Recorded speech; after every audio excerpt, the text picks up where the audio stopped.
Hello and welcome to the Woodrow Wilson International Center for Scholars in Washington, D.C. I'm John Milewski, executive producer and host of Dialogue, and we're on the set of Dialogue, where I just concluded a discussion with Dan Pink. Dan is the author of this book, Drive, The Surprising Truth About What Motivates Us, the latest in Dan's line of bestsellers. Dan, congratulations on another successful book. Motivation is what you're writing about and what we're talking about. Motivation 1.0 was survival, and you say this is an operating system. Explain that. Sure. I mean, you know, an operating system in a computer is just a set of instructions that run beneath everything, all the other programs that allow it all to function. And, you know, societies have operating systems too, a set of assumptions about who we are and how we behave. And, you know, the first... They run in the background, but they dictate how we behave. Yeah, we don't think about them. Yeah. So, you know, when we were evolving, it was Motivation 1.0. It was about survival. Now, eventually we upgraded because basing our whole operating system on biology isn't that effective when you have to trade with other people. So we had a system built on rewards and punishments.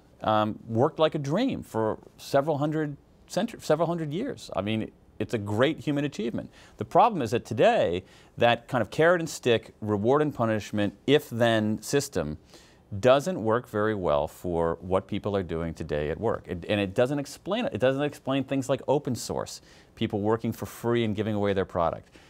There's a body of evidence that shows that for creative conceptual work, these kind of motivators can backfire. And so I think what's going on now, and I think people sort of feel it as we dig out of the rubble of this economy, is that we need to kind of rethink how we motivate people at work and probably at school as well. How far along are we in that regard? When you look at the problems, the school achievements or the economy in a downturn? We're not far along at all. We're at the very early days. What's interesting is that there's a lot of evidence on kind of the periphery of companies and other organizations taking very new approaches to things, essentially taking different approaches to motivation, not relying entirely on this very mechanistic carrot and stick approach.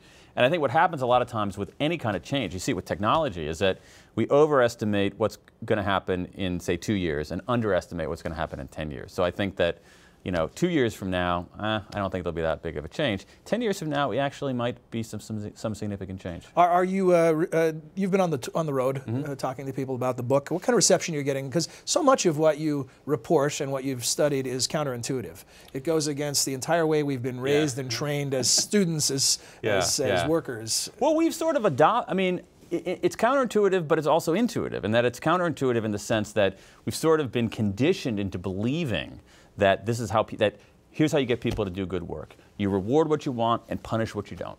And that's actually true in a lot of circumstances. It's just not true in every circumstance.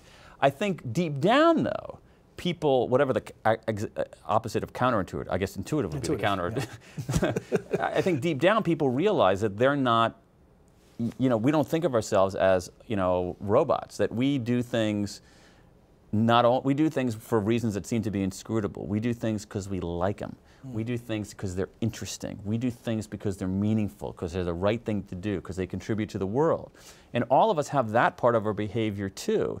And yet the systems we use, especially inside of companies, barely account for that. Even though it's a big part of what it is to be human, it's also, as more of us do more creative, higher level conceptual work, that's how people really perform well on that kind of work. They're self-motivated, they do things for the inherent joy of the task itself. Thanks, Dan. And if you'd like to hear more from Dan Pink and his theories on motivation, visit us on the web at www.wilsoncenter.org. Look on the right-hand top of the screen. See the word dialogue. Click on that, and you'll find many ways to see an entire 30-minute interview with Dan. Thanks.